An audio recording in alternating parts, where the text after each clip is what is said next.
위민연구원의 원장님을 이제 하시고 계시고요. 메일로. 그 다음에 현재는 광주에서 시사평론가로 방송인의 특히 사회자로서 계속해서 방송을 하시고 계십니다. 근데 그 전에는 국회에서 국회의원 보좌관도 하시고, 그 다음에 국회 사무처라든지 정당 활동을 통해서 특히 이제 정책 개발을 중심으로 연구를 하시고 이렇게 업무를 해오셨던 선생님이 되겠습니다. 우리 선생님에게 그 말씀에 대해서 거는 기대가 사실은 개인적으로 큽니다. 특별히 허락을 해주셔가지고 저희가 이제 동영상 녹화를 하게 되고, 이 녹화된 동영상은 여러분들 아시다시피 법학과의 유튜브를 운영하고 있지 않습니까? 유튜브에 신속하게 업로드를 할 예정입니다. 그래서 저도 사후에 동영상을 통해서 우리 원장님께서 하시는 말씀을 깊이 새겨서 들으려고 합니다. 아무튼 여러분들 처음부터 끝나는 동안까지 약 90분 정도가 예정이 되는데, 90분 동안 잘 익숙하지 마시고 핸드폰 조심하시고 집중해서 강의를 들어주시면 감사하겠고요. 특히 강의 중반부에는 궁금한 거, 여러분들이 정말 궁금했으나 아빠와 엄마에게 여쭤보지 못했던 것들 있으면은 가감없이 우리 원장님께 질문을 하셔가지고 여러분들의 지적 욕구를 충족하시길 바랍니다. 자, 우리 뜨거운 박수로 위민연구원의 김대현 원장님을 모시도록 하겠습니다.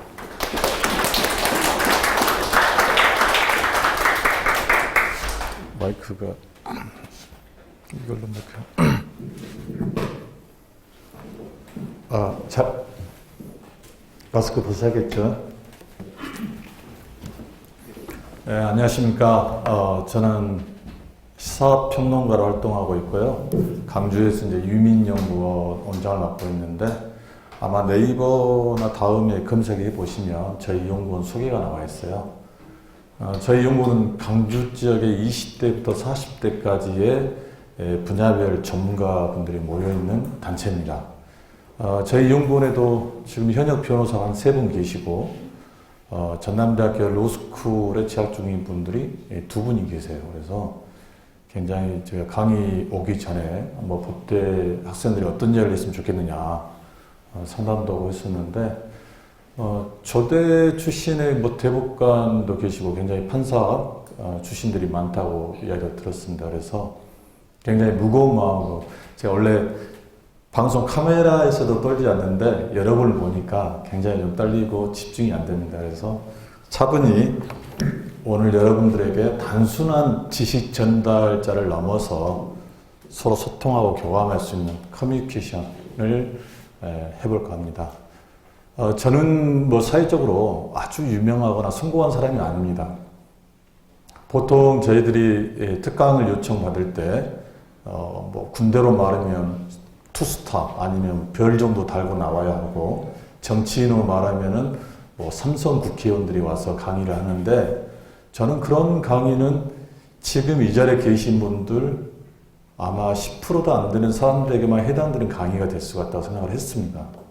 왜냐하면 나처럼 살면 성공할 수 있다 이야기한다거나 이렇게 가면은 성공한다는 이야기를 하는데, 정말 저도 어렸을 때 강의를 들으면서 잠을 자거나 지루했던 적이 많았던 게 뭐냐면, 나와의 상관은 전혀 무관한, 이래서 반에서 꼴찌한 친구한테 열심히 하면 너 1등 할 수 있다, 이게 먹히겠어요? 예를 들어서 저는 꼴찌는 안 해봤지만 그런 거라든가, 세상의 구조라든가 제도가 딱 정해졌는데, 예를 들어서 여기 계신 분이 100명이라면 이 100명의 학생들이 유치원부터 초등학교, 고등학교, 대학까지 입학하는데 과연 몇 명이 살아남느냐. 제가 살아남는다는 것은 생명의 의미가 아니라 100명이 출발해서 마지막까지, 소위 말하는 좋은 대학과 좋은 직장을 구하는 데는 20%가 안 돼요. 나머지 80명의 삶은 뭐냐. 그러니까 이게 우리나라의 현실이고 제도입니다. 그러니까 10% 정도 되면 사자의 직함을 가지고 취직을 합니다. 20%가 되면 이제 공무원까지 범위가 넓어지는데, 대부분 나머지 청년들은 비정규직 아르바이트를 전전하다가 세월을 보내요. 그래서 그분들의 삶에 대해서 왜 국가는 계속 모른 척 하는가. 반대로 생각하면, 내가 왜 초등학교 유치원 때부터 고등학교, 대학 대학까지 총 몇 년이 걸리죠? 6년, 9년, 12년 가까이를 이렇게 대학 입학 전까지 12년 가까이 소수의 성공하는 친구들을 위해서 들러리로 사용하는 회의를 느껴요. 여러분 혹시 그런 생각 해본 적 없으세요? 물론 여기 계신 분들은 훌륭하시니까 전부 성공하시겠지만 보편적으로 제가 재작년에 전남대학교에서 강의를 하면서 똑같이 물어봤어요. 여기 계신 분들에서 몇 %가 과연 소위 말하는 사회 정상에 올라갈 것이냐. 저는 그것보다 여러분이 살아가는 데 있어서 비록 10%, 1%에 들지는 못하지만 살아가는 방법과 헤쳐나가는 기술적인 문제를 좀 이야기하고 싶다 해서 이 자리에 섰습니다. 제 이야기 잘 들리신가요? 네. 이왕 제가 이야기 나왔으니까 뭐 카메라도 있고 그 이야기 한번 해볼게요. 가난이 창밖으로 들어오자 가난이 문틈으로 들어오자 사랑이 창밖으로 빠져나가더라. 들어보신 분? 가난이 문틈으로 들어와요. 사랑은 창밖으로 떠나요. 들어보신 분 계세요? 이 유럽의 속담이 됐는데 18세기의 산업혁명 당시에 시골에 사신 분들이 도시로 진출을 하잖아요. 그러다 보니까 공장에서 일하고 또 뭐 직업을 찾아 전전하고 하다가 예전에는 수도의 귀족들이라든가 돈 많은 사람들, 부르주아들만 살았는데 시골 농부들이 도시로 진출합니다. 생계를 위해서 어떻게 해요? 공장에서 일하거나 술집에서 노래를 부르거나 이런 청년이 있었는데 영국의 귀족의 딸이 그 청년에게 반하게 돼요. 근데 그때 사회만 해도 신분사회가 엄격해가지고 초등학교도 다니지 않았던 기타 치는 멋있는 남자와 공주처럼 자란 귀족의 딸이 사랑에 빠져요. 절대 이루어질 수 없는 사랑이 됩니다. 근데 이 두 사람이 어떻게 해요? 무인도로 떠나요. 그리고 정말 행복하게 보입니다. 결말은 어떻게 돼요? 그게 딱 6개월이 갑니다. 6개월이 되니까 배가 고파요. 그래서 가난이 문틈으로 스멀스멀 들어옵니다. 그러니까 내 사랑도 창밖으로 빠져나가더라. 이게 이제 유럽의 속담이 됐는데 그 이후에 유럽은 어떤 변화를 거치냐면 야, 이 가난이 내가 아무리 열심히 해도 헤쳐날 수 없는 거구나. 국가가 이거를 제도적으로 책임을 져야겠구나 해서 생겨난 모델이 소위 말해 복지국가 모델이에요. 지금 그 선진국 유럽 같은 경우는 이런 문제로 고민하지 않아요. 근데 21세기에 그러니까 18세기, 19, 20세기를 지난 21세기 대한민국에서는 여전히 이 문제가 남아있어요. 여러분들이 결혼을 못하고 아니면 안 하고 직장에 대해서 취직을 못하고 안 하고 이게 전부 어떤 상황이 벌어지냐면 제도의 탓으로 저는 강의를 합니다. 제가 처음에 말씀드렸죠. 100명의 학생이 유치원부터 초중고를 거쳤을 때 남은 사람들의 삶과 거기에 통과하지 못한 나머지 80% 사람들이 어떠한 거를 비교를 했는데 그게 현실이에요.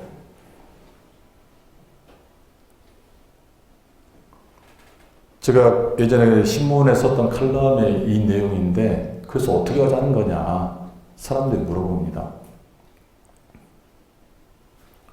아니 뭐 임금님은 가난도 구제하지 못한다는 뭐 이상한 논리를 펴요. 그 소위 말하는 기득권을 수호한 사람들이. 제가 이제 그런 이야기를 했어요. 대기업에서 그때 당시에 창고에 쌓아둔 돈이 얼마냐. 제가 칼럼 쓸 때는 약 700조 원이 쌓였어요. 우리나라 30대 대기업에 잠자고 있는 돈들이. 그 돈들의 일부는 젊은 청년들을 비정규직 그리고 아르바이트로 고용해서 남은 이윤들이 대부분일 것이다. 그전에는 대부분 정규직으로 채용해서 그 직장에 대한 직업의 안정권을 줬잖아요. 이따 제가 강의를 하겠지만은 근데 어느 날 갑자기 이게 비정규직이 만들어지고 뭐 최저임금제가 어쩌고 이런 시기가 옵니다. 그 시기에 저도 살았고 여러분들까지 지금 그렇게 살아가고 있어요. 그 내용은 제가 조금 이따가 해드릴 테니까 오늘 제가 여러분들하고 1시간 반 동안 이야기를 하는데 그 1시간 반 동안 모든 내용을 소화할 필요는 없고 이 이야기는 나한테 맞다. 저 이야기는 나한테 맞다는 거 몇 가지만 여러분이 가지고 사회에 나가신다면 그리고 예전에 그 아저씨가 그 이야기를 했던 게 기억이 난다면 저는 정말 고맙겠어요. 하다못해 가난이 문틈으로 들어오자 사랑이 창밖으로 빠져나가더라. 이 영국 속담 하나, 유럽의 속담 하나만 가져가도 여러분들이 성공한다. 이렇게 말씀드립니다. 아프니까 청춘이라는 말이 한때 굉장히 유행됐고 그 책도 베스트셀러 유명세를 떨쳤는데요. 저는 이제 그걸 보면서 반대급으로 아프니까 청춘이라는 것은 아마 이런 해석일 거예요. 저도 포함되고 아버님 세대, 부모님 세대도 포함되는데 우리의 20대는 아플 수밖에 없어요. 왜? 고민도 많고 길도 안 보이고 방황합니다. 그러니까 제도에 수긍하는 삶을 살아요. 그 수긍하는 사람들은 지적으로 뛰어난 사람이라든가 공부를 잘하는 사람이라든가 아니면 집안에 돈 있는 사람들은 물 흐르듯이 흘러갑니다. 그러나 절대 다수는 아파요. 고민이 많습니다. 직업을 뭘로 선택할 것이냐, 또 내가 선택하는 직업은 들어갈 수 있느냐, 여러분 생각하는 꿈과 이상이 일치하느냐, 머리 아프죠. 지금 그 고민 안 하는 사람이 있다면 그분은 분명히 재벌집 자녀거나 아니면 인생이 보장된 이런 분 외에는 모든 분들이 고민을 합니다. 왜? 20대. 그러니까 한마디로 우주선이 지구 궤도 밖을 벗어나 우주에 도착하기 전까지 그 안정된 흔들림이 없는 기간까지는 끊임없이 여러분들은 세상에 대한 두려움과 흔들림에서 자유롭지가 않아요. 비로소 지구를 벗어났을 때 안정이 되고 안착을 합니다. 저는 그 과정이 지금 여러분들 나이인 20대라고 봐요. 저도 겪었고 여러분의 부모님도 겪었기 때문에 섣부르게 충고한다거나 여러분들에게 주제넘게 이래라 저래라 못합니다. 다시 말씀드리지만 이래라 저래라고 말씀할 수 있는 사람은 사회적으로 성공했던 사람들이 나와서 나처럼 살면 성공한다고 말하는 사람들이에요. 그래서 저는 여러분들에게, 저는 그렇지 않지만 여러분이 아플 수밖에 없고 고민할 수밖에 없는 나이에 누구나 그렇지 않은 이 시기를 어떻게 슬기롭게 헤쳐나갈 것인가를 오늘 여러분들하고 이야기를 할 겁니다. 첫 번째 질문, 나는 누구인가? 나는 누구인가에 대한 질문을 여러분들은 아시는 분, 내가 내 자신에 대해서 아는 분입니다. 제 이름이 김대현이라는 거 말고 내가 누구인가를 한 번이라도 진지하게 고민해보고 성찰해 보신 분. 그냥 친구들끼리 술 먹고 잡담하거나 혼자 그 잡념에 사로잡혀가지고 내가 누구지? 이게 아니라 나는 누구인가? 아이덴티티. 나의 정체성에 대해서 한 번이라도 생각해 본 사람. 혹시 계신가요? 이거 철학적인 명제가 아니에요. 아주 쉬워요. 내가 누구지? 지금 여러분들이 그걸 고민해야 할 때예요. 이미 유럽이나 선진국은 17세, 16세 때 그 고민이 끝납니다. 그래서 그 나이에 청소년들이 진로를 선택할 때 아주 쉬워요. 근데 우리는 대학을 졸업하고 혹은 대학 때 나는 누구인가를 묻잖아요. 그러면 나를 찾아서 find me, 나를 찾는 거예요. 두 가지 질문을 한번 고민을 해보세요. 내가 누구이고 나를 어떻게 찾을 것인가. 저도 공부 열심히 할 때는 앞뒤 안 돌아보고 수업 내용 필사해서 공부하고 영어 단어 외우고 이렇게 가는 사람들 몇 년을 살아봤어요. 아무 생각이 없어요. 시험 잘 봐야 하고 끝나고 나면은 술 먹고 놀아야 하는 이 사람들을 그냥 의미 없이 가는 거예요. 그런데 저는 30대 중반에 이걸 깨달은 거예요. 아주 늦게. 근데 친구들을 만나면 아직도 못 찾는 사람들이 많아요. 그걸 왜 찾아야지? 묻는 사람과 내가 누군지도 모르고 살아가는 거예요. 소크라테스가 이야기했습니다. 너 자신을 알라. 이건 들어보셨죠? 너 자신을 알라. 이게 무슨 뜻인 것 같아요? 너 자신을 알라?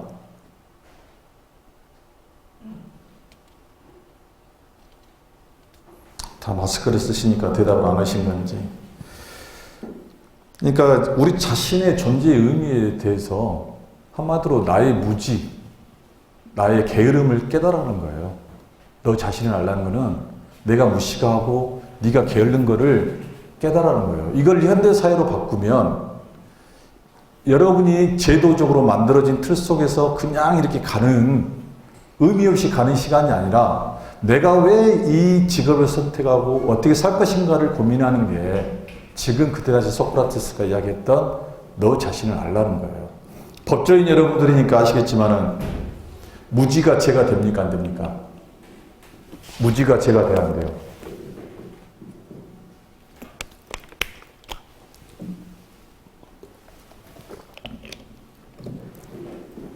알지 못해서 더 많은 죄도 죄가 되잖아요.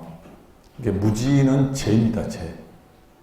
그래서 끊임없이 우리는 공부하고 성찰하고 반성하는데 제가 보기에는 여기 계신 분들 중에서 내가 왜 이럴까 하는 고민하지만 좀 더 깊게 내가 왜 이래 살까? 왜 지금 하는 행동에 대해서 이래이래 행동할 것인가를 반성하는 사람이 쉽지가 않아요. 술 먹고는 잡담이 아니에요.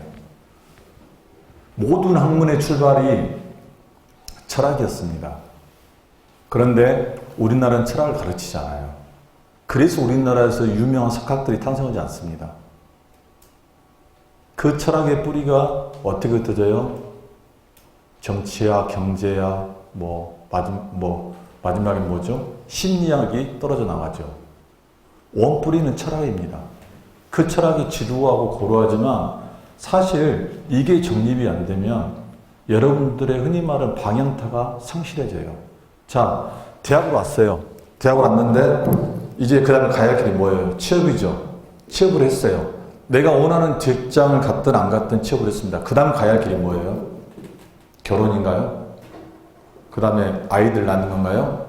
또 그 다음에는 뭐예요? 흔히 보여지는 현상이 지금 그렇게 진행이 되잖아요. 저는 30대 중반에 소위 말하는 정치를 하면서 왕따를 당했어요. 왜 왕따를 당했냐면 저의 소신을 지키기 위해서 늘 끊임없이 정부와 대립각을 세우면서 왕따가 됐습니다. 왕따가 되니까 외롭잖아요.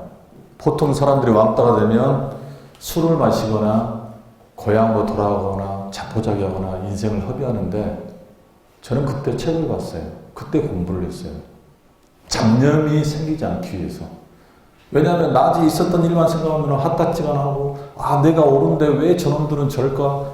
이 잡념이 잠을 이룰 수가 없어요. 그래서 책을 봤습니다.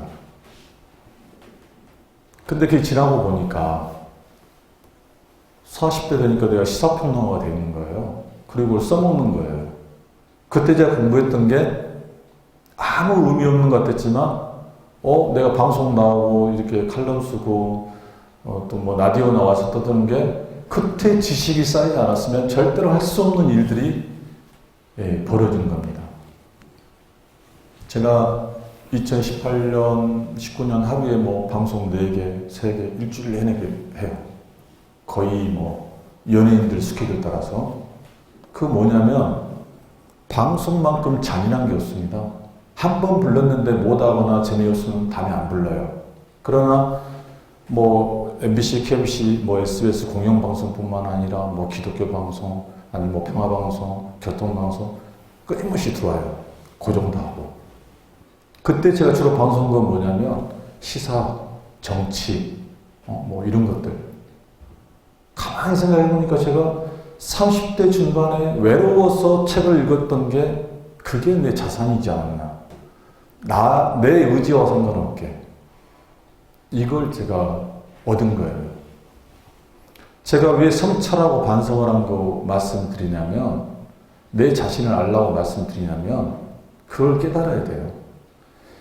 제 연구원에 변호사가 3분 계시다 했죠. 이분들은 학교 다닐 때 오리지널 법전, 사법고시가 있을 때 합격했던 분도 계시고, 로스쿨 시험이 굉장히 어렵다며요. 아직 시험 안 보셨죠?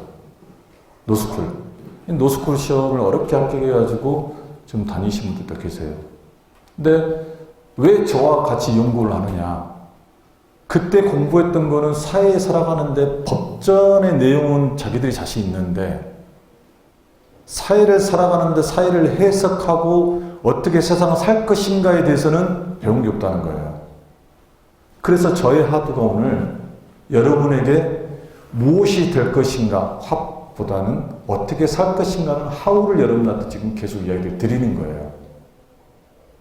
그분들이 이미 사회적으로 소위 말하는 사자 돌림에 뭐 돈도 많이 버신 분들 많이 버시는데 그분들이 목말라는 건 뭐겠어요?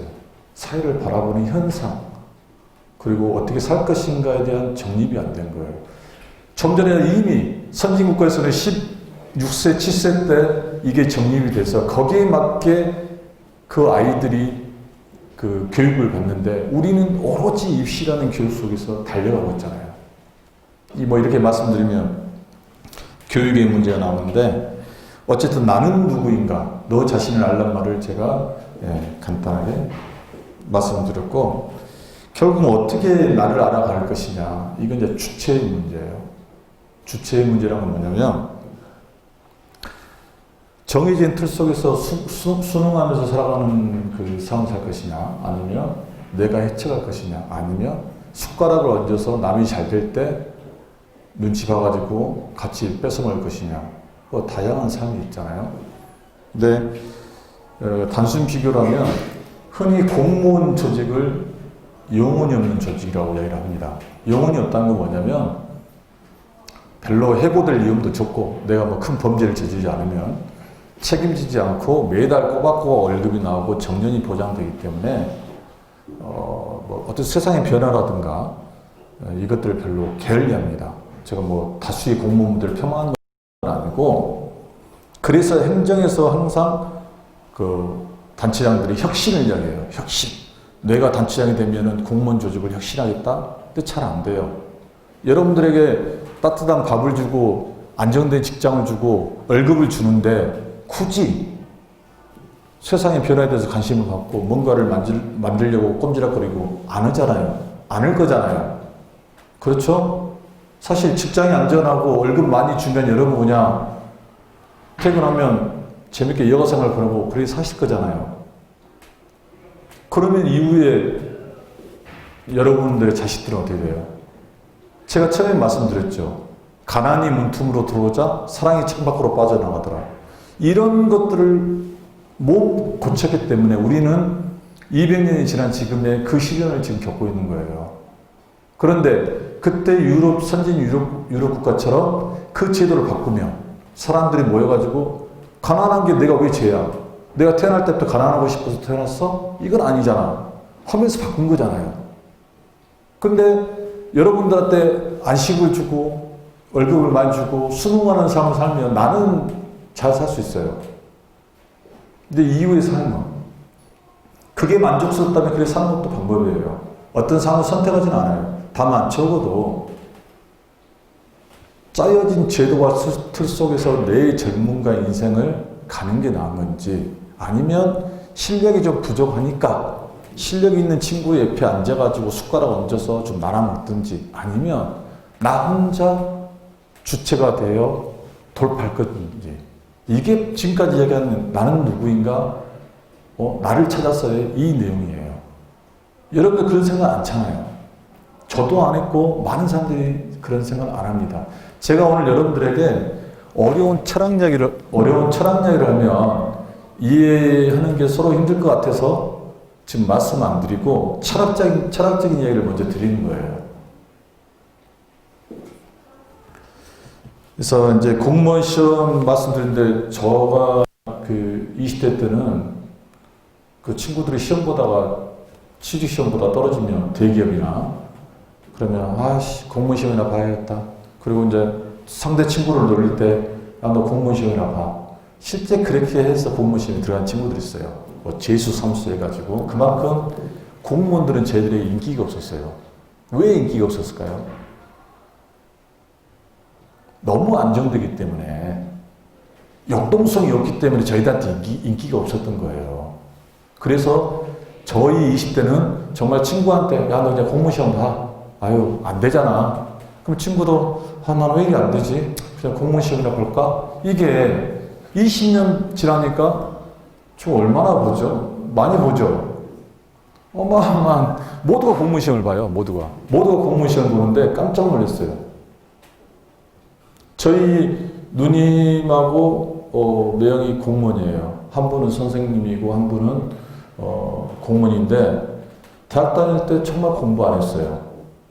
맨날 데모하고 학점도 낮고 정말이에요. 공부 진짜 안 했는데 지금 누구나 부러워하는 공무원이에요. 그것도 이제 직위가 높아졌잖아요. 제가 내용 이야기해도 되나? 매형은 이제 원래 사범대를 나와가지고 그 임용고시를 봐야 하는데 데모원이라고 실력이 안 된 거예요. 공부를 안 해가지고. 근데 어느 날 갑자기 그 초등학생 그 교수가 부족해가지고 사범대 출신들이 시험을 안 보고 들어가는 계기가 있었어요. 매형 죄송합니다. 어쨌든 간에 그렇게 해서 지금 선생을 하고 있는데 안정되게 살잖아요. 눈이도 마찬가지로 좋은 대학에 떨어지고 계속 재수하다가 집안에서 너 그러지 말고 그냥 시집이나 가. 이런 상황에서 공무원 시험을 갔는데 그때는 쉬웠습니까? 공무원 시험이. 지금 이제 높은 직위까지 올라갔어요. 연봉도 세고. 그래서 이제 그런 걸 보면서 내가 만약에 그때 세상을 좀 더 읽을 수 있고 세상을 봤다면 이 공무원이 얼마나 중요한 시험인가를 깨달았을 거예요. 지금 저희 친구들이 그 이야기를 해요. 내가 사법고시 준비하느라고 5년의 시간을 뺏겼는데 결국 안 되고 어떤 사람은 6년의 시간 또 어떤 사람은 뭐 스카이대학 간다고 한 3수, 4수 차라리 그때 공무원 시험을 볼 걸 이런 후회를 많이 해요. 왜? 세상을 우리가 예측하지 못했잖아요.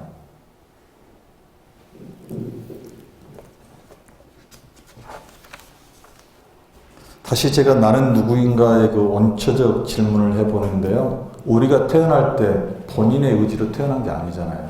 태어나고 보니까 이제는 내 의지대로 살아야 하는데 사회의 제도와 규범이 딱 여러분을 올가매요. 초등학교 들어가야 하고 뭐 중고등학교 들어가고 열심히 공부해서 좋은 대학 가야 하고 대체 좋은 대학은 기준은 어디냐? 제가 서울에서 근무할 때 지방대 친구들은 고개를 잘 안 들어요. 서울대 출신들도 또 나뉘어요. 인서울 뭐 어떻게 나뉘어지고. 스카이대학 애들만 막 시끄러워요. 정말 우리나라처럼 이렇게 서열화를 지키기 좋아하는 사람이 없어요. 예를 들어서 이 사회의 1%가 되면 여기 학생 죄송해요. 성함이 어떻게 돼요? 이성진 학생이 누구도 넘볼 수 없는 1등이에요. 여러분들이 질투할 것 같아요? 질투 안 해요. 잘 보이려고 노력해요. 근데 뒤에 학생이 성함 모르지만 한 30등이에요. 예를 들어서. 그럼 내가 32등이야. 싫어. 나보다 2등이 더 많아. 질투해. 미워해. 근데 넘을 수 없는 벽이 되면 넘사벽이라고 하죠. 넘을 수 없는 벽이 되면 절대로 함부로 하지 않아요. 넘사벽.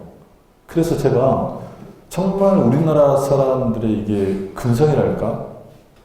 그러니까 반에서 꼴찌하는 친구들도 이렇게 패거를 지어가지고 대장을 하려고.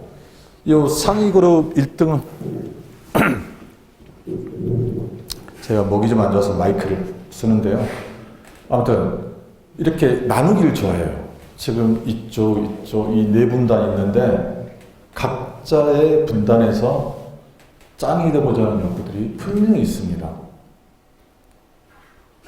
그러면 여기 1%가 있다면 나머지 사람들은 그 서열화를 거부해야 하는데 거부하지 않고 따라가요.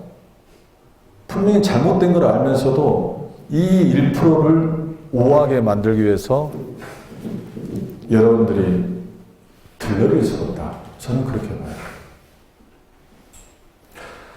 그 법대를 졸업하고 대부분 노스쿨을 가시면 그리고 성공하는 법조인이 되시면 나중에 저처럼 TV에 나와서 평론하신 분들이 분명히 있을 거예요. 시사평론을 정치를 평론하든 세상을 평론하든 딱 보니까 계실 것 같은데 모든 학문의 기초는 철학입니다. 철학. 그리고 요즘은 너무 그 인터넷이 발달이 잘 돼가지고 저희 공부할 때는 원전 들고 써요. 뭐 인터넷이 발달하지 않을 때는. 그리고 오히려 어려우니까 생각을 많이 해요. 근데 요즘 유튜브에 널렸으니까 기하기보다 쉽네 이렇게 되지만 그러니까 너무 가벼워요. 기억이 안 남아요. 정보를 취득하는 건 좋은데 공부가 안 돼요. 너무 다 나와버리니까. 그래서 여러분들이 나중에 평론가, 변호사를 하시면서 평론가의 삶을 사실 수도 있는데 모든 학문의 기본은 철학이고 그 철학 속에서 여러분들이 스스로를 묻고 질문하고 찾아가는 과정이 바로 지금 20대에 하지 않으면 어렵다는 거예요. 좀 꼰대 같지만은 그래서 책을 읽었단 말을 또 하면 지루하시겠지만 공부를 하셔야 돼요. 제가 평론가로 어떻게 픽업이 됐는가를 나중에 방송국에서 들어봤더니 제가 강주에 내려와서 처음에 이제 뭐 강주일보 신문사에서 칼럼 좀 써봐라, 뭐 써달라 해서 기고를 좀 했어요. 몇 달. 근데 그걸 방송국의 작가들이 다 본 거예요. 그래서 저 사람 한번 불러서 이야기를 들어볼까 했는데 어쨌든 잘 된 거죠. 그래서 이제 또 다른 방송국에서 제 방송 보고 부르면서 이렇게 평론가의 삶을 우연치 않게 걷게 된 거예요. 그런데 다시 말씀드리지만 그때 밑바탕이 뭐였냐면 30대 때 제가 정치적으로 왕따를 당하면서 힘들고 외로우니까 공부를 했던 게 도움이 되더라. 이런 상을 말씀을 드립니다. 굉장히 슬픈 이야기를 너무나 쉽게 말씀드리는데 우리는 살아가면서 감이 좋은 친구도 있고 촉이 좋은 친구들이 있고 기술이 있는 친구가 있고 애우는 걸 좋아하는 친구들이 있어요. 누구나 태어나면 각기 다른 장기를 가지고 태어납니다. 운동을 잘하는 친구도 있고 카사노바 같은 친구도 있고 다양하는데 저희 학교 다닐 때는 이 모든 학생들을 60명을 한 반에 가둬놓고 오로지 목표는 하나 입시교육만 강의를 했어요. 그리고 3년 내내 잠자다 일어나니까 졸업했다 이렇게 이야기하는 데 있고 나는 뭐 공부하는 게 가장 쉬웠어요 하는 애들이 있고 그래서 지금 살아가니까 딱 그 구분이 되지더라고요.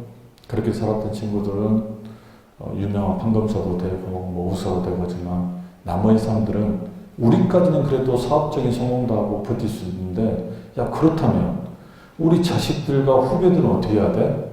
하고 현실을 보니까 우리 세대, 우리 아버님 세대들이 올려놓은 부동산 값 때문에 여러분들이 직장만 못하고 우리 아버님 세대들이 무관심했던 것 때문에 지금 내 자식들이 피해를 보고 있는데 그러면 여러분들도 똑같지 않겠느냐? 여러분들이 이제 어쨌든 결혼하고 자녀를 낳았을 때 또 여러분들이 그 제도와 틀 속에서 순응하는 삶을 산다면 또 세상은 18세기에 그 속담, 유럽의 속담처럼 바뀌지 않겠구나. 너무 절망스럽구나. 이런 생각을 했어요.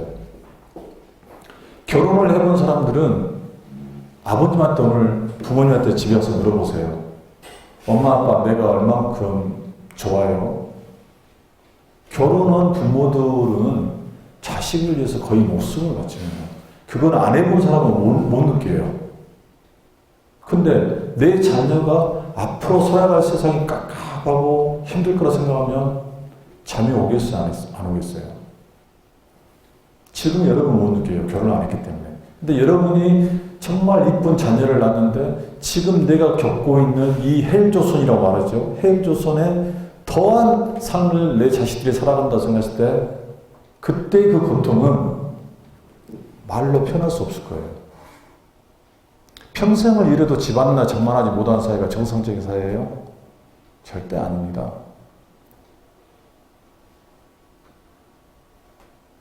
정말 여러분처럼 열심히 공부하고 스펙을 쌓는데도 직장이 없어서 흔히 말하는 비정규직이나 아니면 누구 있다는 거 상상이나 가세요? 지금부터 제가 하는 말씀, 이거는 잘 들어보세요. 제가 예전에 칼럼을 한번 썼는데 좀 인기를 받았던 칼럼이 있어요. 서울의 유명한 신문사인데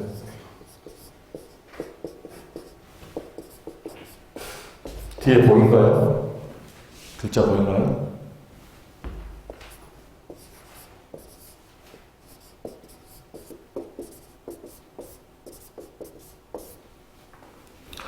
(87년) 체제 97년 세대가 있어요. 이거는 뭐 필기하셔도 좋아요. 나중에 여러분이 상식으로 쓸 수도 있으니까.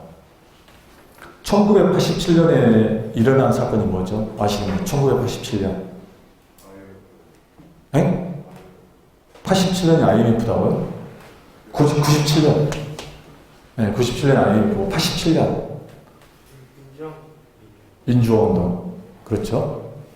이때가 뭐냐면, 우리나라가 독재 국가에서 그 흔히 말하는 군사 독재가 끝나는 시기가 87년이에요. 그 전까지만 해도 우리 손으로 대통령을 투표를 못했어요. 그러니까 흔히 절차적 민주주의가 완성됐다고 해서 87년 체제라고 이야기합니다. 정치적으로.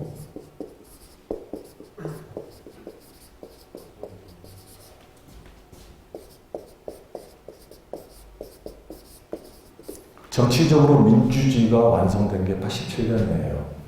그러면 이 87년 민주화를 위해서 아까 말씀드렸던 저희 매형은 대학에서 데모를 했어요. 저희 누나도 데모를 했어요. 그리고 수많은 사람들이 죽었어요. 그래서 얻어낸 게 민주화예요.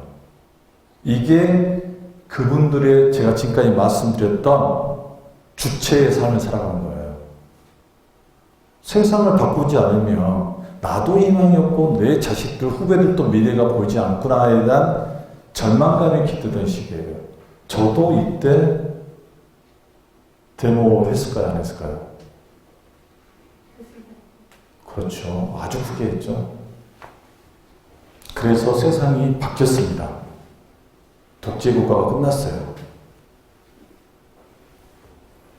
그래서 여러분이 이제 나중에 노수는 아니지만 시사상식 이야기할 때 1987년 민주화가 승리한 독재 정권이 무너진다. 이래서 정치적으로 민주주의 완성. 좀 어렵게 이야기하면 절차적 민주주의가 만들어진. 절차적 민주주의라는 것은 우리 국민들이 직접 손으로 투표할 수 있는, 대통령을 선출할 수 있는 이 권한이 생긴 거예요. 그리고 97년 체제가 뭔가? 아까 IMF 말씀하셨죠? 맞아요. 대한민국이 경제적으로 망한 날 IMF에 손을 벌립니다. 이게 97년이에요. 혹시 여러분 들어보신 분 계세요? 세계화. 아니, 이거 틀리고 안 틀리고 문제가 아니에요. 들은 분이 계시면 제가 설명이 훨씬 편하니까. 세계화. 이것도 시험에도 많이 나올 것 같은데. 1995년도 그때 당시에 김영삼 대통령, 전 대통령 다 아시죠? 김영삼. 그분이 그 발음도 안 되는 세계화를 외쳤어요. 국경이 없다. 무역뿐만 아니라 우리가 여행 자유화뿐만 아니라 저희 어렸을 때는 해외여행도 못 나갔어요. 마음대로. 허락을 맡아야 하고 또 허가도 안 나와요. 재산이 얼마나 있어야 하고 이게 다 신원 보증이 돼야만이 외국 여행을 다니던 시절이에요. 근데 이거 이후로 이제 그게 다 해소가 됐죠. 근데 세계화니까 국민들이 대체 저게 무슨 말이야 할 거 아니에요.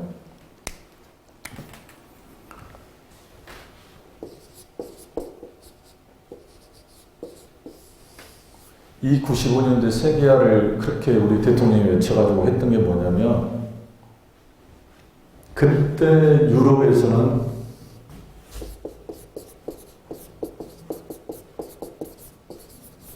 신자유주의 열풍을 불 때예요. 그러니까 이미 유럽에서는 80년대 중반부터 불기 시작한 미국이랑 신자유주의가 정말 우리 인간들을 못 살게 하는구나.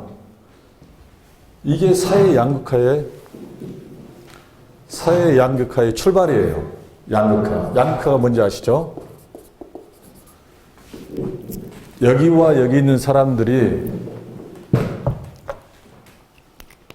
경제적으로 좀 비슷해야 하는데 이 사람은 너무 없고 이 사람은 너무 많이 가진 거예요. 이걸 양극화라고 해요.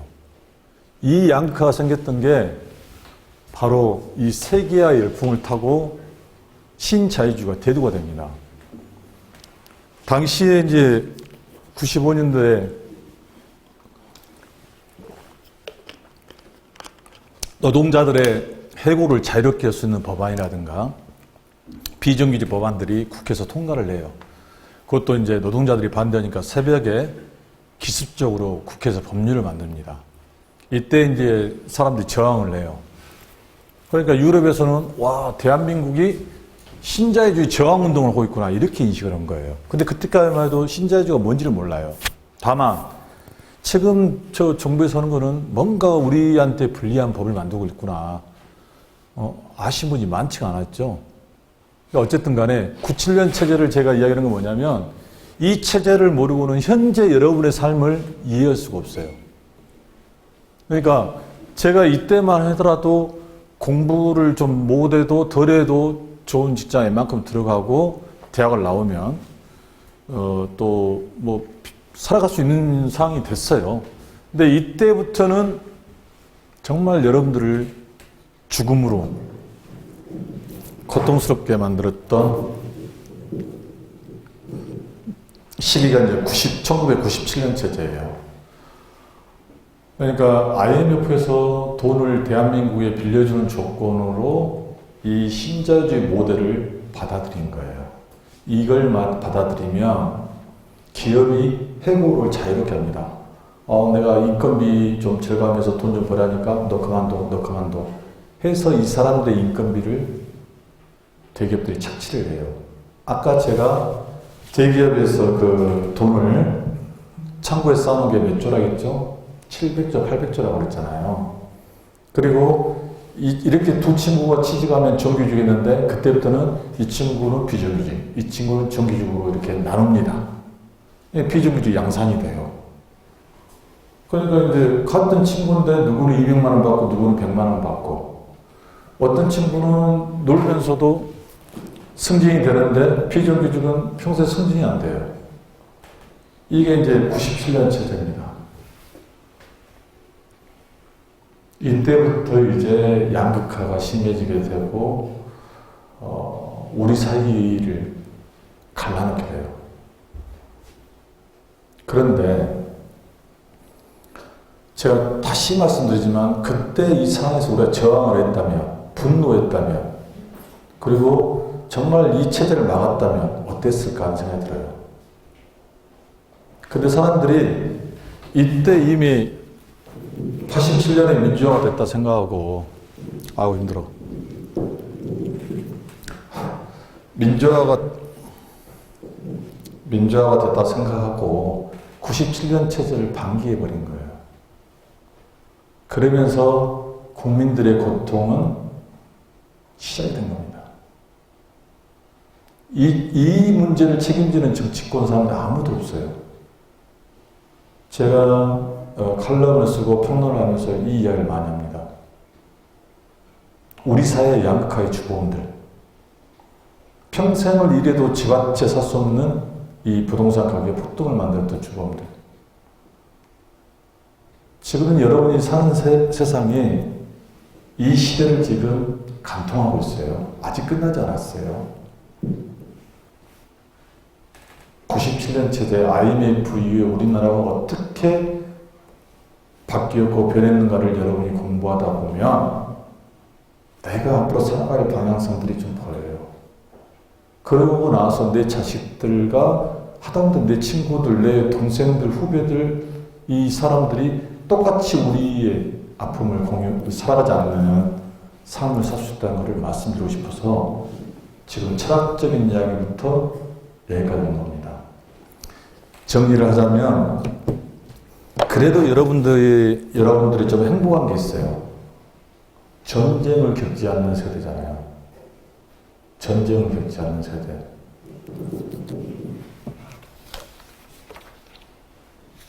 이게 피부로 와닿지 않겠지만 우리나라 역사책, 지금 역사가 고등학교 때 의무 과목이 아니죠.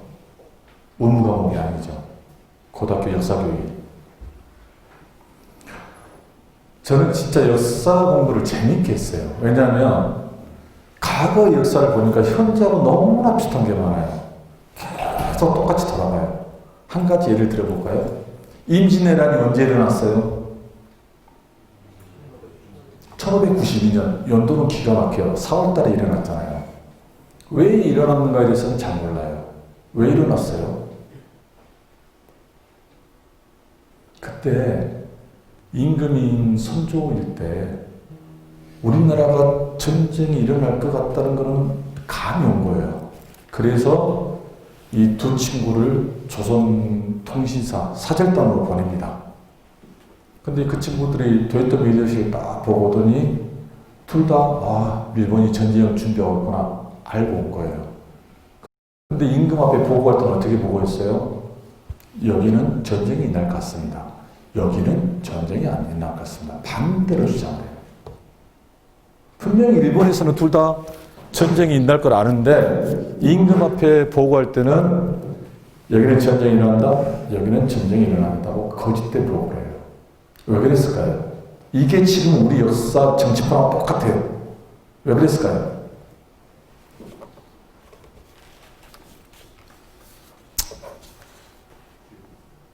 네? 지금 우리나라 정치판하고 똑같아요, 이게. 당파 싸움 들어봤어요? 당파 싸움? 당파. 그러니까 여기는 서인, 여기는 동인. 황윤길, 김성일 두 사람이 정당, 우리나라 정당으로 말하면 정당이 틀려요. 그러니까 둘 다 전쟁이 날 걸 알았지만 서인인 황윤길이가 먼저 전쟁이 일어날 것 같습니다 보고 하니까 동인의 김성일이가 반대로 이야기한 거예요. 전쟁 아니랍니다. 반대로 이야기해요. 이게 이제 당파 싸움인데 그 똑똑한 공을 이제 7년의 그 임진왜란 과정을 거치는데 봐보세요. 그 다음 내용은 제가 이제 그 설명해 드릴게요. 처음에 마이크가 너무 힘들다. 처음에 임진왜란이 일어나고 나서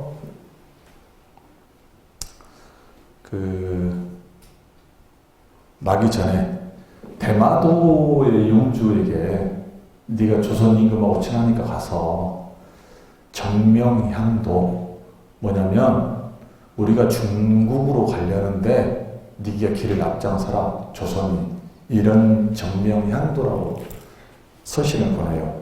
근데 대마도 용주가 조선 땅에 조선 임금한테 그렇게 말했다가는 뭐가 되어 나갈 것 같아요. 아주 무례한 발언이잖아요. 그래서 가도 임명으로 바꿔요. 길을 좀 빌려주라 이렇게 원하는 표정으로 바꿔서 조선 임금한테 이야기를 합니다.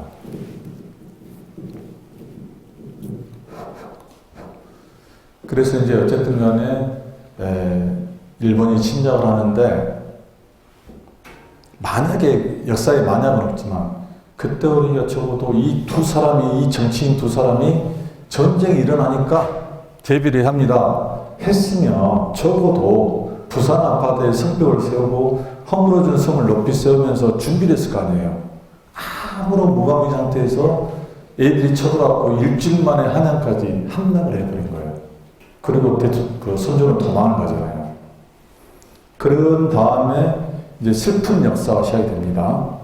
도망가고 나서 중국이 그때 당시에 명나라가 개입을 해요. 왜? 한반도가 무너지면 중국이 이익을 받기 때문에 자동으로 개입을 합니다. 물론 우리가 요구도 했어요. 중국에 명나라한테 개입을 해요. 개입을 해서 개입을 했는데 이것들이 그 일본군의 소총에 대항을 못한 거예요. 일본은 그때 신식무기 소총을 쏘니까 이거를 대포를 가져야 하는데 대포가 저기 북경에 있는데 어떡하지? 그래서 시간을 벌기 위해서 대포를 가져오기 위해서 그 무대포 이야기 들어봤어요? 무대포? 대포가 없단 말이에요. 무대포란 말이 무대포 정신이란 것이 대포도 없이 싸움에 대포도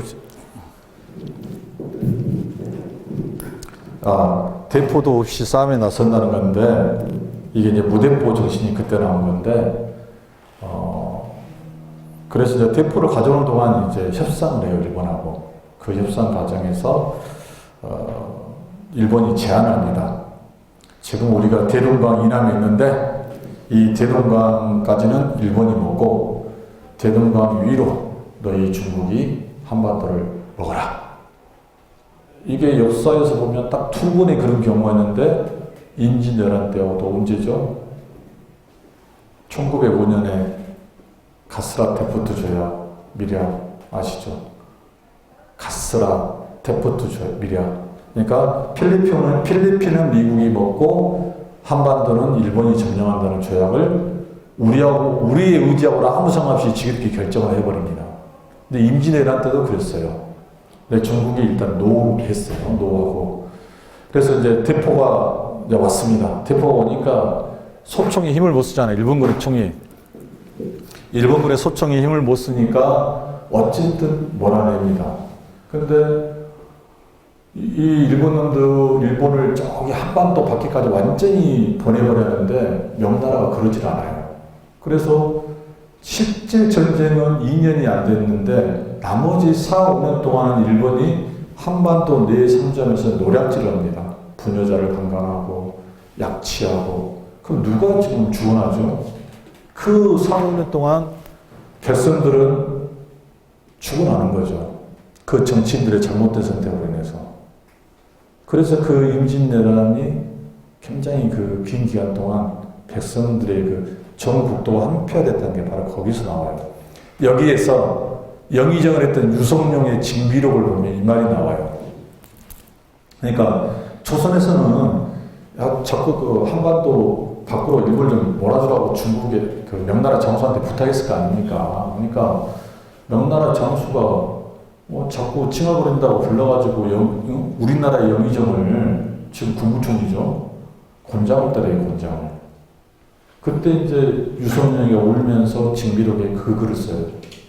나는 그저 아무 말 없이 눈물만 흘렸다. 이제 이런 글을 썼는데 나는 그분이 그걸 쓸 때 처음에는 슬펐는데 나중에는 화가 났던 게 뭐냐면 그 유성룡이도 전쟁이 안 난다고 동조했던 사람이거든요. 동인의 편에 서가지고. 그러니까 너 때문에 사실은 이 정쟁이 난 건데 고작 그 명나라 장수한테 사령관한테 치욕을 당했다고 울고 징징거리고 그런 징비록에 쓰고 있냐 이런 생각이 들더라고요. 근데 역사에서는 그걸 안 가르쳐요. 역사에서는 우리가 치욕을 당했고 이런 징비록이라는 책에 영의정이 눈물을 흘렸다는데 돌이켜보면 유성룡이가 전쟁이 안 날 거라면 동인의 표정에 섰죠. 그래서 선조의 마음을 흔들었다. 자, 이 내용은 지금 제가 예전에 EBS 통찰이라는 프로그램에서 봤던 내용을 기억하고 말씀드리는데 너무 같지 않아요? 그때 정치인들이 여야, 지금 여야처럼 파당을 지어가지고 국민들의 삶을 생각하고 오로지 자신의 당파 싸움에 의해서 그 중요한 결정을 해버린 거. 두 번째는 코리아 패싱이라고 있어요. 코리아 패싱. 들어보신 분? 코리아 패싱. 패싱. 코리아. 한국을 제외한. 들어보셨죠? 지금 북한의 핵 문제 나올 때 대한민국은 패싱이에요. 주로 북한과 중국과 일본 또 한반도를 이야기할 때 한반도는 빠집니다. 미국과 중국과 일본이 한반도 운영 지금도 좌우해요.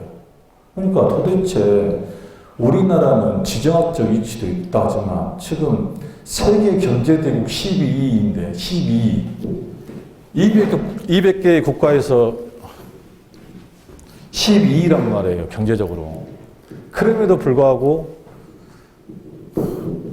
우리의 문제를 아직도 주체적으로 해결할 수 없는 이런 운명에 처했다는 거예요.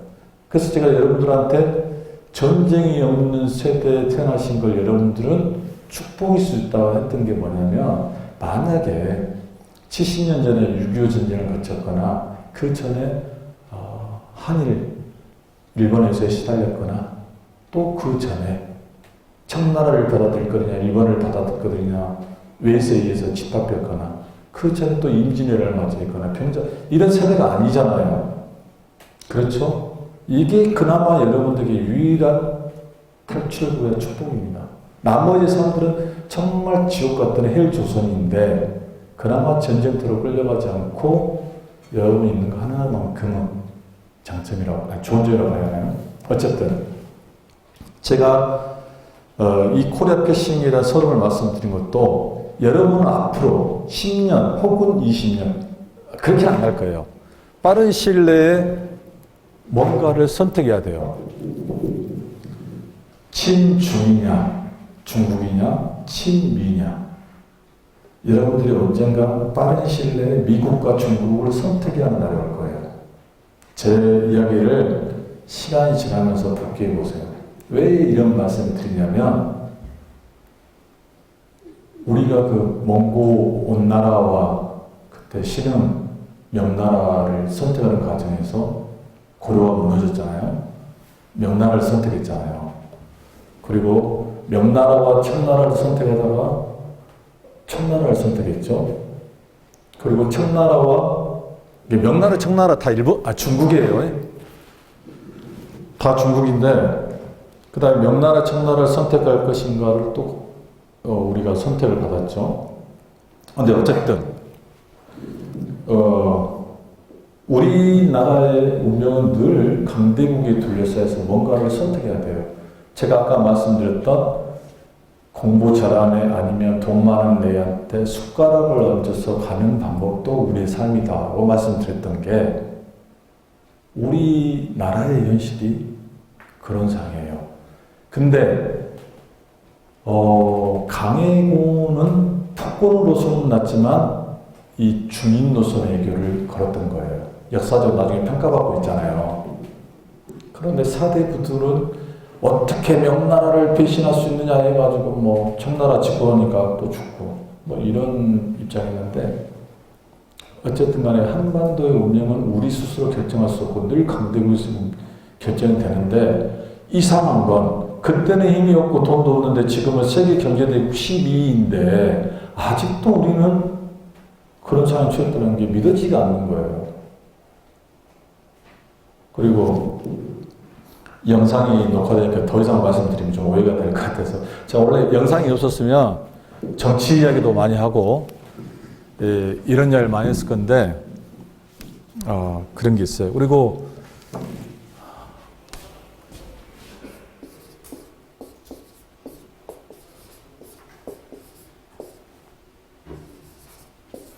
16세기에 세계를 패권을 쳤던 나라가 어디예요? 16세기에 1500년도에 세계 패권 국가, 세계 제일 강대국이 어디였어요? 빨리 쓸게요. 네덜란드. 17세기에는요.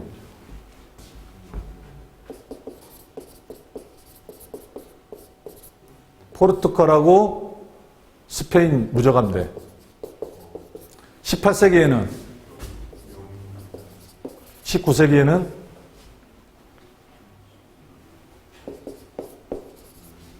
(20세기는) 여기 차이점이 뭐예요? 차이점.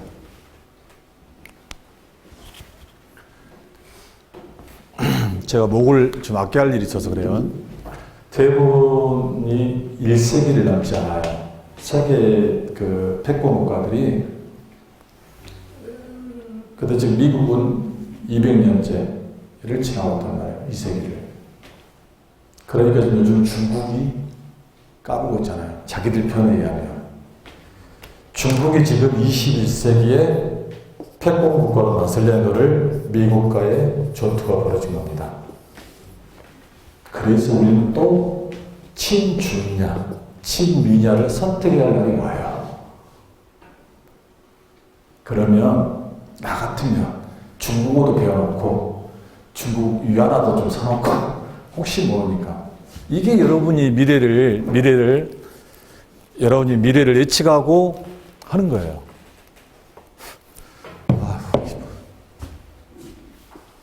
선택을 해야 할 날이 또 와요. 근데 이걸 부정할 수가 없어요. 우리 역사 자체가 수백 년 동안 그렇게 선택하며 살아오는 역사의 과정이었어요. 지금 여러분은 그래서 이거를 고민할 때고, 그 다음에 미국의 힘이 뭐였어요? 왜 미국이 이렇게 오랫동안 세계 패권을 차지했을까요? 정확히 말씀드리면 2차 세계대전 이후에 미국의 힘이 급속도로 강해집니다. 2차 세계대전 이후에. 그 전에도 미국이 패권을 잡았죠. 근데 2차 세계대전이 끝나고 나서 전 세계의 통화를 뭘로 했어요? 돈. 달러 했잖아요. 기축통화. 그전에는 영국의 파운드였잖아요. 근데 미국의 달러로 이제 전 세계 무역이 되는 거예요. 이걸 기축통화라고 해요. 근데 지금 중국이 이제 그러잖아요. 야, 위안화도 기축통화에 넣어줘. 하고 이제 대드는 거예요. 근데 아직 안 넣어주고 있잖아요. 미국의 힘이 어디서 오느냐? 이 기축통화. 절대 미국은 IMF 올 수가 없어요. 돈이 부족하면 달러 찍어내면 되니까. 그리고 또 하나는 2차 세계대전 이후에 UN이라는 조직, 흔히 말하는 자기들만 놀이터를 만들어서 대장 역할을 해요. 그러면서 세계 질서를 만들어갑니다. 근데 지금 미국이 무너지고 있어요. 그 중에 하나가 뭐냐면 신자유주의가 이제 서서히 이 본령들이 내부에서 폭발합니다. 너무 내부적으로 양크가 심하다 보니까 폭동도 일어나고 내전도 일어나고 이제 그렇게 가는 거예요. 내 집에는 지금 막 뭐 10만 원 있는데 이 친구 집에는 지금 뭐 100원 있어가지고 오늘 내일 쌀을 걱정해야 하는 이 사회 초양극화가 가장 심한 나라가 미국이에요. 그 다음에 2위가 어딜 것 같아요? 2위. 예? 2위가 어딜 것 같아요? 미국이 1위예요. 가까이 있어요. 너무 가까이 있어요. 대한민국이에요. 검색해보세요. 사회 양극화가 가장 심한 나라가 OECD 36개 국가 중에서 미국이 1위고 2위가 대한민국이에요. 놀랍지 않아요? 한번 뒤져보시면 나올 거예요. 그러니까 지금 여러분이 힘든 것이고 세상이 우리가 좀 힘들어하는 거예요. 다시 처음으로 돌아가서 우리 세대에서 직장 구하기 쉬웠고 우리 세대 때는 이게 없었지만 지금 여러분 세대에서는 우리 세대가 잘못하는 것 때문에 집 한 채를 못 사고 결혼을 못 하고 취업을 못 하고 있는 거예요.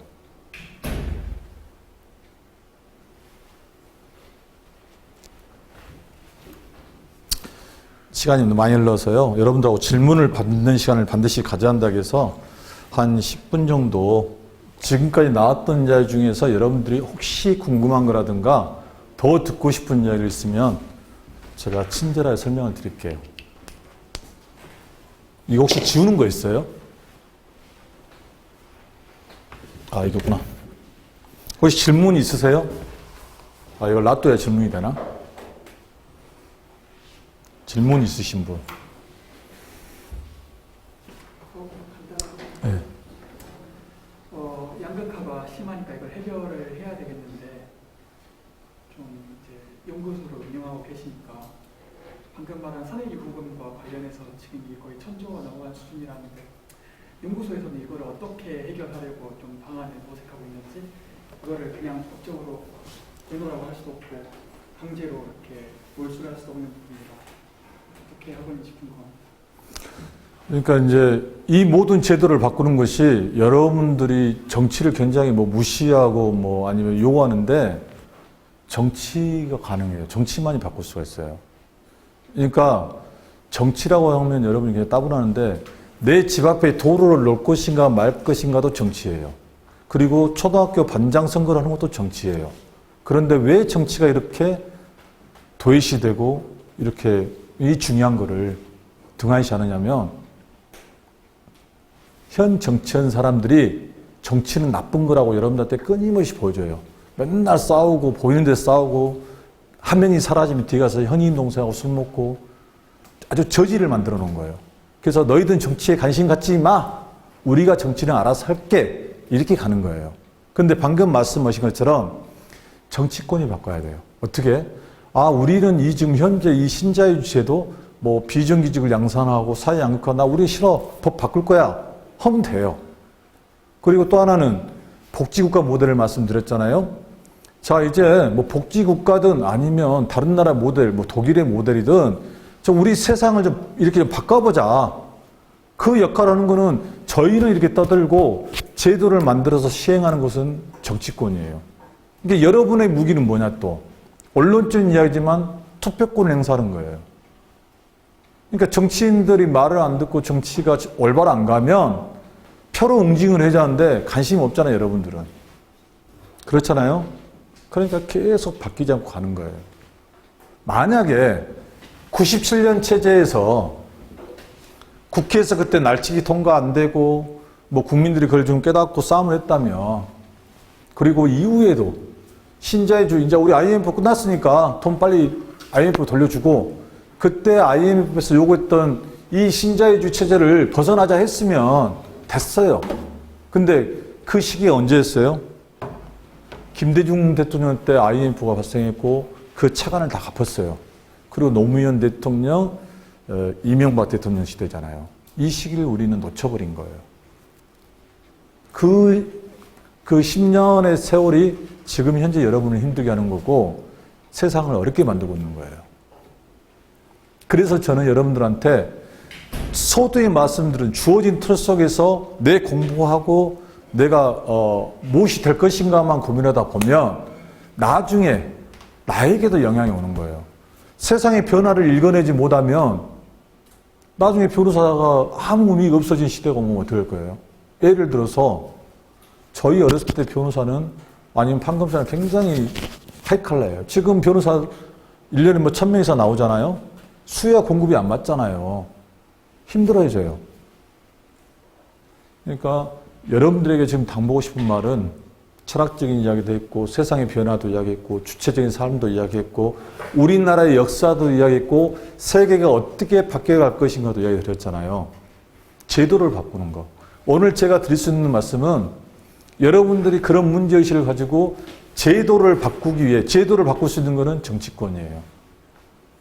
그러기 위해서 저처럼 예를 들어서 연구원을 설립해가지고 집단적으로 뭐 성명을 발표한다거나 아니면 그런 연대를 해서 가는 거예요. 근데 저희 때는 이렇게 공동체가 많이 모이고 데모도 하는데 요즘 우리 지금 세대들은 그게 안 돼요. 각자의 스펙을 쌓기 위해서 너무 바빠요. 이것도 하나의 기득권자들이 만들어 놓은 통치 방식이에요. 정치에 관심 갖지 마. 너희 스펙이 적으면 취직이 안 돼. 시험문을 접하게 만들어 놓은 거예요. 그러니까 말이 앞에만 보고 달리잖아요. 옆에 못 보게. 그 경마 보시면 알겠지만 눈을 못 돌리게 딱 막아놓잖아요. 오로지 달리게끔만. 이렇게 만들어 버리니까 우리는 저게 어떻게 세상을 흘러가든 저항을 못하는 거죠. 2011년도에 분노와라는 그 책이 한때 유행했어요. 그 프랑스 작가가 썼는데 이게 유럽에서 유행했어요. 내가 세상에 대해서 분노하는 거야. 정말 왜 취업이 안 되는 거야 하고 막 거리로 나와서 시위도 하고 분노를 했단 말이에요. 근데 그게 지금 전혀 안 보이잖아요. 그래서 방금 말씀하신 거 답이 될랑가 모르는데 그거를 그 제도를 바꾸는 거는 정치권의 몫이고 그 정치권은 어쨌든 간에 저희가 컨트롤할 수 없기 때문에 투표로서 연대로서 저희가 그걸 해야 돼요. 그러니까 저희 세대는 대학생들이 뭐 학생회도 있었고 뭐 서클도 있었고 해가지고 그런 움직임들이 있었는데 요즘은 그게 없는 게 없다 보니까 현재 제도로 그대로 가는 거예요. 현재 제도대로. 양극화가 심하면 현재 돈이 많고 현재의 권력 있는 사람한테는 정말 살기 좋은 세상이에요. 그러나 기본 자산이 없고 배움이 좋은 사람에게는 정말 힘든 시간에 세월을 보내고 있는 거예요. 제가 초기에 말씀드렸죠. 100명이 유치원부터 출발해가지고 대학 졸업 취직까지, 소위 말하는 스카이 대학과 대기업 취직까지 몇 명이 살아남느냐? 20명이 채 안 돼요. 나머지 대다수의 사람들은 너무나 힘들게 살아가는 게 지금 대한민국의 현실입니다. 그래서 사회 양극화가 미국 다음으로 2위라고도 말씀드린 거예요. 이게 저희의 현실입니다. 또 다른 질문 있을까요?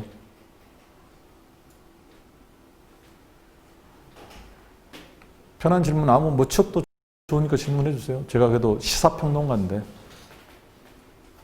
네. 제가 좋아하는 구절이 있는데 서 있는 위치가 달라지면 보이는 풍경이 달라진다는 말이 있어요. 네. 그러니까 말씀하신 것처럼 정치인들도 처음에는 자기가 좀 진보적인 성향 보이는 사람들도 세상이 좀 빨리 바뀌길 원했지만 자기가 보수가 가진 거에 많아지면서 좀 세상이 바뀌지 않길 바라잖아요. 기득권화 되는 거죠. 네. 네.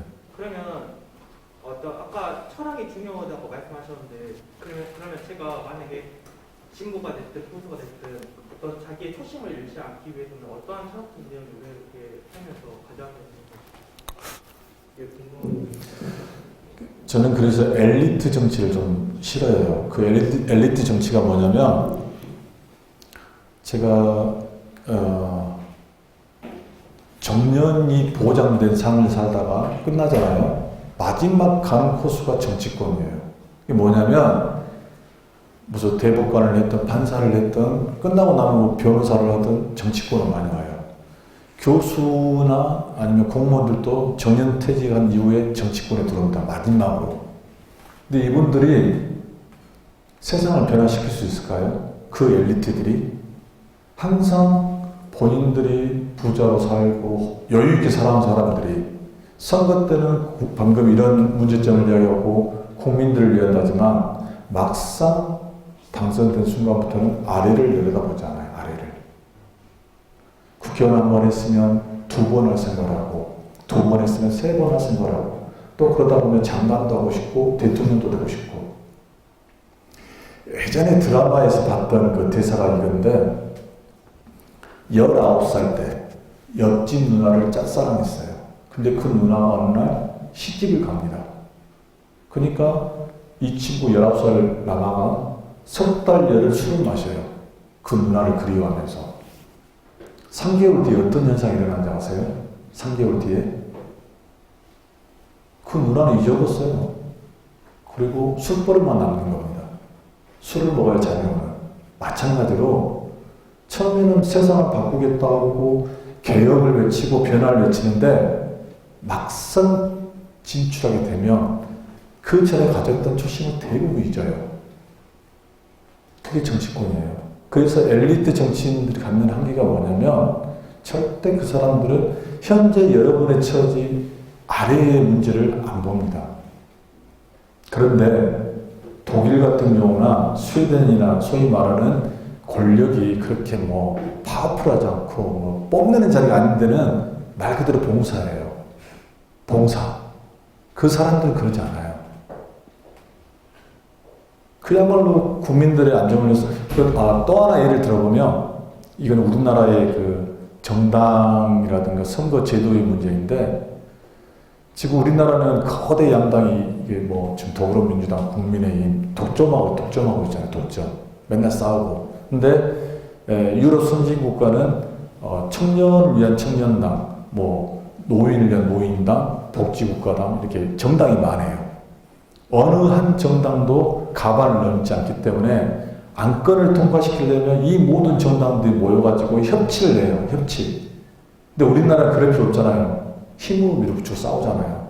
그러니까 협치를 해야 하기 때문에 싸움이 적어요. 거의 없어요. 그리고 두 번째는 투표를 할 때 우리가 지금 뭐 더불어민주당, 국민의힘 이렇게 투표하는 게 아니라 여러 정당 중에서 이 정당이 청년을 위한 정당이라면 4년 내내 4년 동안 청년 정책을 얼마나 잘 펼쳤는가라고 투표를 해요. 못했으면 안 찍어요. 그러면 이 정당은 4년 뒤에 없어져요.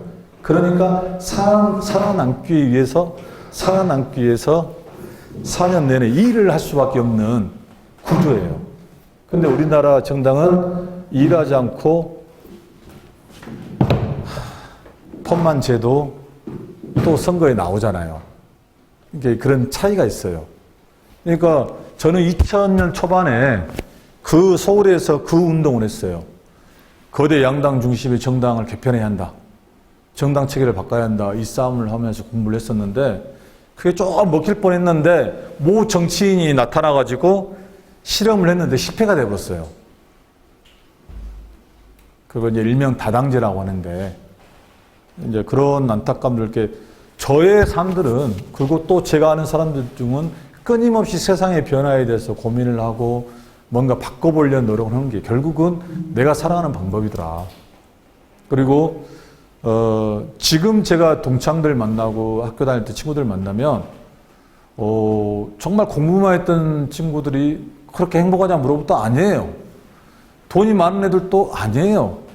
정말로 문제아였던 애가 지금 뭐 돈도 많이 번 애들도 있고 지금은 좀 불가능할 수도 있어요. 우리 때는 굳이 공부가 아니어도 잘 살고 있는 애들 그리고 행복하게 사는 애들이 많아요. 근데 우리는 불안하고 고민된 게 뭐냐면 내가 지금 공부를 열심히 하고 상위 몇 프로에 못 들어가면 세상에 앞으로 살아갈 수 없을 것 같은 두려움에 빠졌잖아요. 절망감에. 우리 때는 그런 고민을 안 했어요. 어떻게 되겠지? 뭐 일할 데 없겠어? 아니면 뭐 이런 낙천주의가 좀 유행을 했던데요. 근데 우리가 그런 혜택을 받았던 게 어떤 것 때문에 혜택을 받았어요? 이 체제를 만들어냈잖아요. 87년 체제를. 우리 위의 선배들이 아버님 세대들이 이 민주주의 체제를 만들어줬잖아요. 그러다가 실패한 거 이 체제도 같이 만들어온 거잖아요. 그러니까 여러분의 삶들은 그냥 주어진 게 아니에요. 모든 게 연관돼 있고 이렇게 순환이 되는 거예요. 역사가 이렇게 순환된 것처럼. 그런데 여러분들이 아무 생각 없이 공부하고 산다면 언젠간 여러분도 그 삶의 피해자가 될 수 있다는 거죠. 정말 운 좋게 살아남고 성공한다는 것은 퍼센트로 보면 굉장히 적은 퍼센트라는 거죠. 그 적은 퍼센트를 향해 여러분이 올인할 것인지 열심히 공부하면서 주위도 돌아보면 달릴 것인지는 여러분들이 판단하는 거예요. 오늘 제 강의는 그 내용이에요. 예. 손들 아니에요? 아, 기지개핀 거예요? 예. 또 다른 분 계실까요?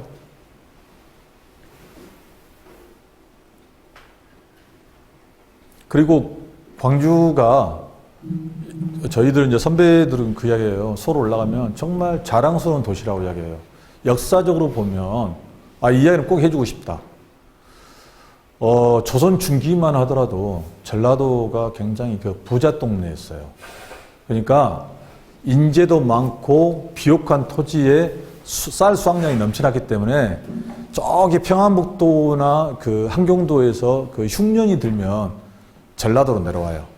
그러면 전라도 사람들 인심이 좋기 때문에 그 밥을 먹이고 음식을 싸준단 말이에요. 그럼 이 친구들이 그대로 평안남도로 함경도로 올라가야 하는데 배가 부르니까 중간 정도 한양, 지금 서울이죠. 서울에서 이제 배가 부르니까 쌈질을 해요. 그러니까 이제 그때 나온 말은 뭐냐면 저 밑에 전라도에서 올라온 애들이 깡패들이다. 이제 이게 있었어요.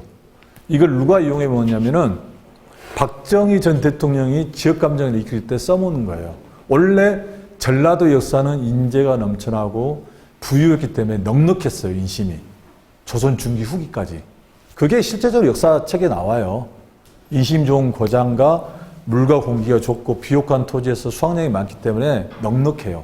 반면에 이건 지역 감정 아니에요. 반면에 경상도 쪽은 잦은 내구의 출멸로 항상 피해를 보잖아요. 근데 임진왜란이 일어났을 때도 이 호남지방을 제한 지역이 다 수대밭이 됐잖아요. 처음 올라갈 때 일본이. 여기는 피해를 안 봤죠. 처음에. 그런 것처럼. 근데 여러분들이 사회에 나가서 뭐 인터넷에서 전라도 요구하고 그러면 그 자랑스러운 역사를 간직하고 살고 있다는 거예요. 그리고 이후에 근대 현대에 들어와서도 항상 정의롭고 평화롭고 민주의 가치를 추구했던 게 전라도 지역이에요. 그 자부심을 여러분들은 가지고 살아야 한다. 그리고 그 외에 인터넷에 떠도는 가짜뉴스라든가 전라도를 비하하는 거는 단호하게 여러분들이 방금 제가 말씀드린 것처럼 이야기를 하시면 돼요.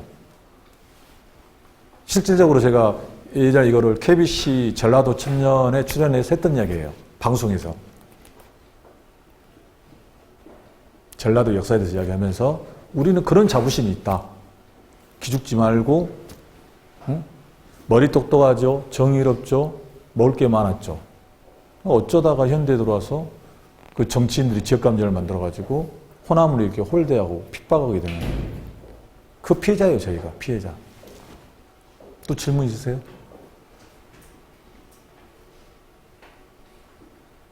좀 우리가 형평성이 맞지 않다. 저는 마스크 다 벗고 이야기하는데 여러분들은 마스크로 침묵을 지켜버리니까. 정확히 이제 한 90분 다 됐는데요. 질문이나 아니면 좀 남았는 시간이?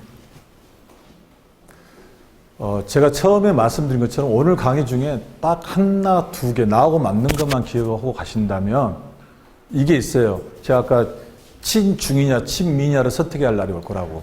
그래서 오늘 제 이야기를 듣고, 야, 오늘부터 중국어 좀 배워놓을까? 오늘부터 중국 위안화를 좀 사다 놓을까? 이래 생각할 수 있어요. 예를 들어서. 그리고 세상의 변화에 대해서 내가 민감하게 반응하고 적응하지 않으면 나도 힘들게 살지만 내 후손들도 힘들게 살 수밖에 없겠구나. 이 말씀을 드린 거예요.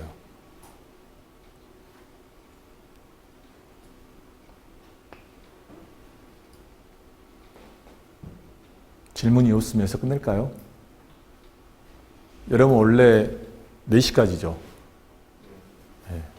그래서 교수님이 최대한 질문을 많이 받고 시간을 좀 지나겠는데 저 오늘 제 강의는 좀 딱딱하지 않고 가능한 그 용어들을 다 뺐어요. 용어 설명하는데 시간들이 오래 걸릴까봐 가능한 쉬운 언어로 여러분과 소통하고자 했었는데 어떻게 되는가는 잘 모르겠습니다만은 중요한 거는 또 핵심 하나는 뭐냐면 여러분이 시간 날 때 인터넷 대신 책을 좀 보는 습관을 들이는 게 어떻겠느냐.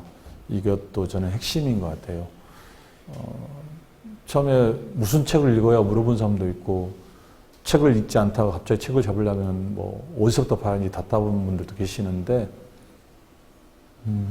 결국 여러분들이 공부 책을 학과 서적 외에 책을 조금씩 보는 습관을 들이면 나중에 자기도 모르게 어마어마한 자산이 돼서 돌아오실 거다 생각됩니다. 그리고 변호사가 되시더라도 분명히 이분 중에서 변호사로서의 TV에 나가서 평론하실 분이 계실 것 같아요. 근데 그 평론의 기본은 인문학적 소양이 좀 갖춰지면 평론가로서의 오래 살아남을 수 있다. 왜냐하면 변호사라고 해서 맨날 법적인 이야기만 할 수 없잖아요. 사회에 돌아가는 현상들을 설명을 해야 하고 분석해야 하기 때문에 지금부터라도 여러분은 소위 말하는 엘리트예요. 상위 클래스란 말이에요. 그러면 거기에 맞는 지식도 여러분들이 준비를 하셔야죠.